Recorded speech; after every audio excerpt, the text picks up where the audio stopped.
आज सौहार्द कर्नाटक के तरफ से हमने सरकार को और कोर्ट को सरकार को आग्रह कर रहे हैं और कोर्ट को अपील कर रहे हैं कि चितापुर एक मेन मुद्दा बन गया। वहाँ से एक आइडियोलॉजिकल संघर्ष शुरू हुआ कि वो आइडियोलॉजिकल संघर्ष अभी नहीं है, बहुत साल से वो शुरू हो गया है।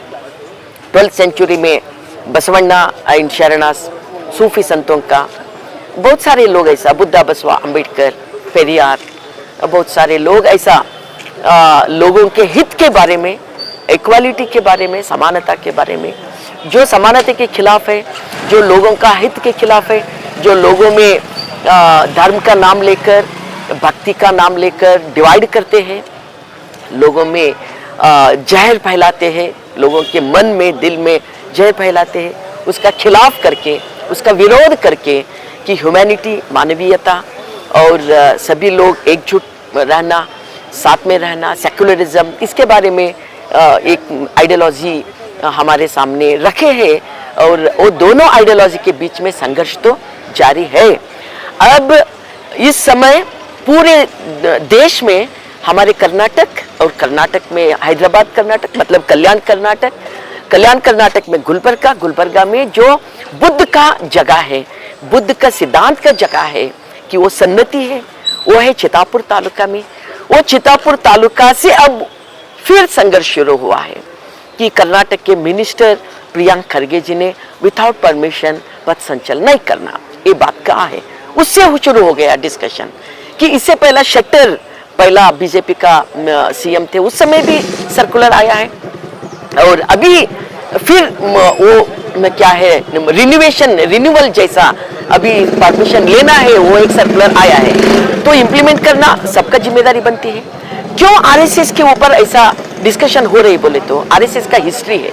हिस्ट्री क्या है आरएसएस का कि वो हमेशा एक समुदाय दूसरा समुदाय के ऊपर भड़काते हैं और माइनॉरिटी के खिलाफ बात करते हैं और मनुस्मृति को सपोर्ट करते हैं और दलितों के विरोध में है वो आरएसएस हमारे इस देश में आग लगाने का, कि विष फैलाने का, जहर फैलाने का हमेशा उनका एजेंडा है, वो हमेशा जारी करते हैं। इसीलिए अब ये शुरू हो गया डिस्कशन कि चितापुर से हम कहते हैं उनका पथ संचलन के बारे में हम दो मुद्दा रखें। एक तो वहाँ वातावरण सही नहीं है, लोगों के बीच में है ना आतंक है, भय है, आक्रोश है और दलित दमनित सभी कम्युनिटी के, लिंगायत सभी कम्युनिटी के लोग कहते हैं ये तो हमारे बुद्ध का धरती है, यहाँ तो हम कभी संघर्ष नहीं चाहते, कभी दूसरों के खिलाफ बात करना हम नहीं चाहते, ये लोगों का मन में। इसलिए हम कहते हैं वहाँ परमिशन मत दो, वो अभी वातावरण सही नहीं है, परमिशन मत दो।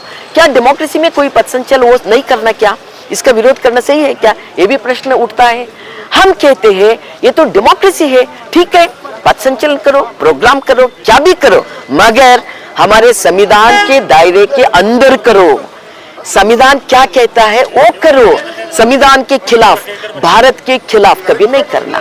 अगर देखो ये क्या है आरएसएस वालों के पथ संचलन लाठी लेके करते हैं। लाठी क्यों लेते भाई, क्या जरूरत है लाठी का। आप दसरा के समय में कि महिलाओं को इकट्ठा करके उनके हाथ में तलवार देते हैं, क्यों तलवार देते हैं, कौन आपके ऊपर आक्रमण कर रहे हैं, वो कहते हैं कि आक्रमण कर रहे हैं, करने वाले हैं, कर रहे हैं इतना साल से, ऐसा झूठ हिस्ट्री उन्होंने कहते हैं। इसीलिए हम कहते हैं कि आप ऐसा झूठ हिस्ट्री, झूठ इतिहास बताते हैं और झूठे एक शत्रु को निर्माण कर रहे हैं, वो है ही नहीं है हमारे दुनिया में, हमारे देश में है ही नहीं है। कैसा है ये नहीं है बोले तो हिंदू, मुस्लिम, सिख, ईसाई, पारसी, बहुजन, लिंगायत सभी लोग मिलजुल कर हम आए हैं, किसी का शत्रु नहीं है। आप क्यों शत्रु बना रहे हैं, क्यों बना रहे बोले तो आप हिटलरवादी है, आप तो फैसिस्ट है, इसलिए कि एक शत्रु बना रहे हैं। इसीलिए आप उसका सिम्टम बता रहे हैं लोगों को, देखो ऐसा लाठी लेके फिरना।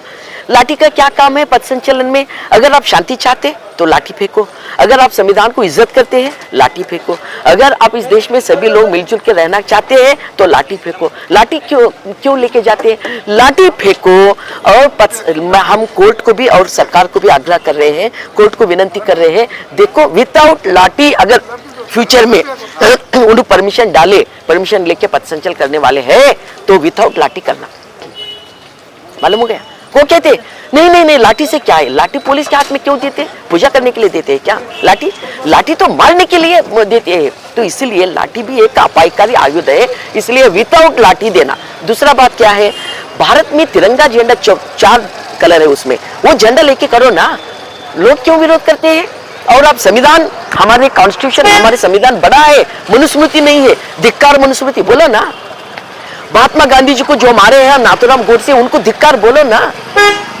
इस देश में सब लोग मिलजुल कर रहना, हम विष नहीं फैलाते, हम तो प्यार के ये है, ऐसा बोलो ना।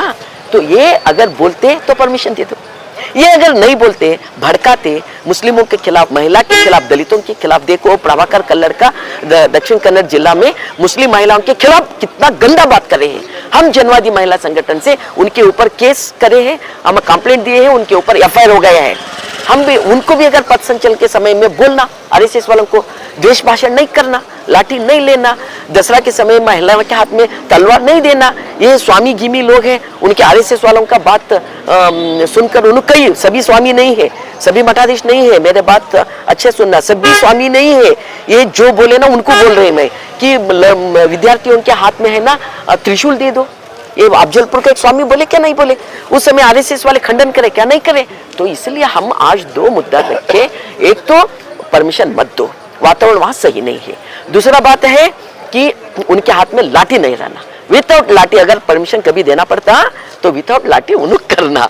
तीसरा बात है कि उनके जो भी इर्द गिर्द संगठन, कितना लिस्ट है उनका, बड़ा लिस्ट, कोई भी कि लोगों के ऐसा रास्ते में जुलूस निकालते, कुछ भी निकालते कि अपायकारी आयुध नहीं लेना और दूसरों के द्वेष भाषण नहीं करना, ये सब कंडीशन के साथ रहना।